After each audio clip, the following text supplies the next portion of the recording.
But I know that when they're talking to their friends or when they're Yeah. talking to their teachers and things like that, they say my mom, and they're Yes. talking about you. But yes, yes. Because I think for children, it's easier when all the other kids around them have a mom and I'm a mom role. I think it's just easy or natural for them to also want to refer to who they see as their mother or the person who, is now in Yeah. that role. So I have no problem with that. I know who they're referring to and that's fine. So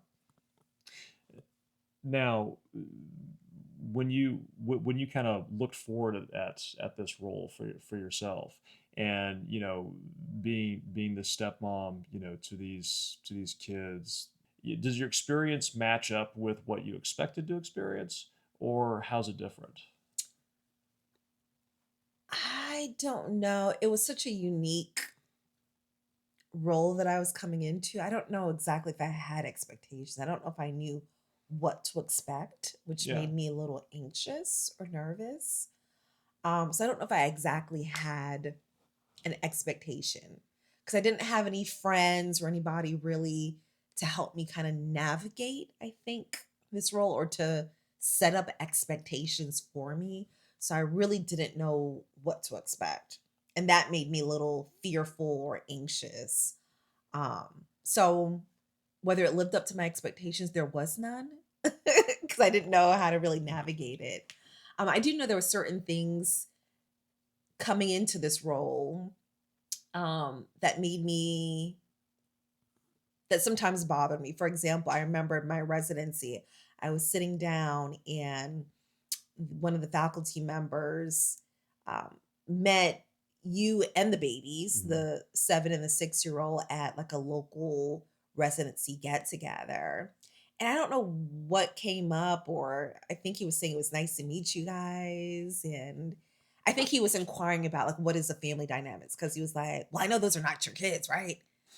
I'm like, well, thanks, but physically, no. But just how he said it, I was like, okay, it's kind of you're a little rude. Yeah. Yes, it's quite apparent, right? Because they're blonde haired and fair skinned, and I'm chocolatey.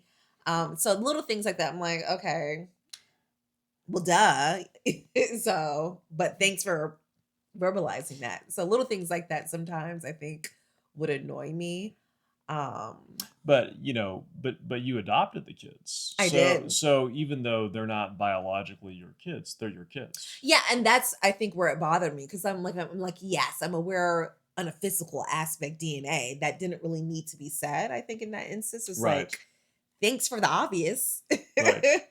um, but yes, I am the mother-like role because from a emotional, spiritual, and a legal aspect, they are my kiddos, Right. right? Yeah. I think it's interesting because you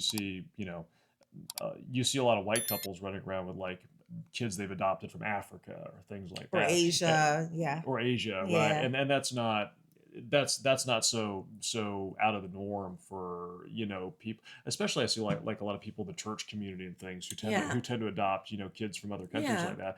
But I guess it's Less common. less common. Yeah. What's funny is I was doing a rotation in residency, and one of the nurse practitioners that I was working with, she actually adopted a Caucasian. Her daughter was Caucasian Uh, and she was adopted. And I remember just talking to her, and I think I had mentioned a little bit sometimes of my difficulty in how to navigate things. And she's like, "You're the mother." I'm like, "Do I say yeah, bonus mom?" Or she's like, "You're the mother." yeah, And she's like, "For my daughter, I'm the mother. I don't care what anyone." And I was like, wow, I like her fierceness in regard. She yeah. just, took ownership regardless of what the world says or sees, like, I'm her mother. So I think it just took time, right? Me talking it out. It took me going through different situations to kind of figure out what my role is. Fortunately, I don't feel as if I've had any difficulty outward thus far. Hopefully it stays that Yeah. way. In regards to taking care of the kiddos. Yeah. Yeah, on the contrary, I feel like maybe going into this, I thought we would have more. I thought we would have more resistance than we Yes. have. um, because of racial differences, because of people, people who have ideas about, what a family should look like, or Yeah. what have you. Yeah. And so going into it, I I thought, yeah, we're gonna have some friction we got to overcome, Yes. but I really haven't seen any of that. It's been pretty. It's all the people that we've encountered have been pretty supportive to Yeah. us, at least outwardly. Correct. And I'm aware as the kids get older and they, talk to their peers or visit friends' house, it may come up, right? So Yeah, I'm not living in this like kind of utopia world that, oh, we're just in la la. Like we're in a world where people have eyes and they see colors. right, So I'm aware that that may come up, but I do like that we've been very honest with the kids. They know, you know, I'm not their biological mom, but I'm in that role. So I feel like we're preparing them for those right. conversations. It's not anything that's like, you know, gonna be like, "What? You're not my mom." Yeah, They're quite aware of that. So, the kids yeah, have the kids have really great ways of thinking about things. Sometimes I know yeah, yeah, I love listening to them talk, explaining things to each other. Where they were saying the other day, well, you know, there was our mom, there was a lady who used to be our mom, and now she's our mom, mm, and they think about it as, and it really made me realize that a mother is two things. There's a mother who births you, and there's a mother who yeah, takes care of you. yeah, And a lot of the time those are the same person, yeah, but some of the time those aren't the same yeah, person. yeah, yeah, yeah. So, looking back, if you were going to give advice to somebody who was getting ready to come into the stepmom role, especially to kids of similar age, what would be the advice that you want to give that person? Give yourself grace. Be patient. Um, take your time in establishing those bonds with each child, right? Every child has a different personality and a different way that they receive love. So take your time in learning each child and respecting their boundaries, right? And when I say boundaries, some children are just like, hold me, love on me, tickle me. Great. Give it, whatever is that love language for that child, give them that. And some children are just like, not quite comfortable. Sit, 5 feet away from me. Don't hold my hand. I don't want to hold your hand right now. And don't get offended by that, right? You have to be very patient with children. And I thought I was a patient person, but I did not learn that until taking on this role of being a mother, right? And it allowed me to develop as a person too, right? Because there's many of days that I would, once the kiddos went to bed, I'm like, what am I doing wrong? Maybe I'm just not meant for this role. And, you put yourself through the ringer, but you learn patience. And if you're kind, if you're taking your time, if you're caring, kids will receive that, right? And they'll see that in their own time, not your time, but on their own time. And it may take months, it may, but eventually a child will receive that. I think naturally children want to be cared for, they want to be loved. And if you're, diligent and you're dedicated and you know, you make sure you're intentional about giving love to children, I think, you'll be successful, right? You have to really be selfless with children.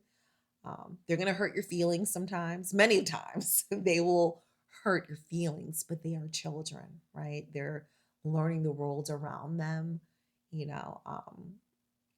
So yeah, so give yourself grace and all of that. Give yourself grace and be patient is what I think is gonna boil down to. And I don't think if you're a bonus mama, don't make your children, aka bonus children, feel as if they're in this step role, right? Like they're just, I'm just dealing with you because I'm with your partner. Never, they are your Oh, children, right? yeah, when you start dating someone who has children and those children are now your children, right? I know it's different dynamics for everyone. There's, you know, um, the biological mother sometimes involved with relationships, and those are very, you know, sometimes complicated, delicate, you know, family dynamics. But you have to go into it knowing that you are going to treat them like they are your children, right? So loving on them, you know, whatever it is they need, you need to provide that. And if you're not willing to do so or you're uncomfortable doing so, then maybe that is not the person for you. And that's okay, right? I'm not putting anyone down, you know, who finds difficulty with giving love to, you know, children who are not biologically theirs. It's a very, very difficult thing to do. But just be honest with yourself if you're not capable of doing that. Because otherwise, you're doing the kids a big disservice. You're doing, you know, a disservice to yourself and to your partner. And it just creates, you know, toxic environment. And kids don't deserve that, right? They're innocent. They're just Yeah. brought into this world. So that would be it. Give yourself grace, have patience, and be honest with yourself. Yeah. Hmm. Well, I think on that note, we should probably wrap up our little interview. Um, Thank you guys so much Yes. for tuning in and watching us. Don't forget to like and subscribe, and we'll see you guys next time. Thank you. Deuces.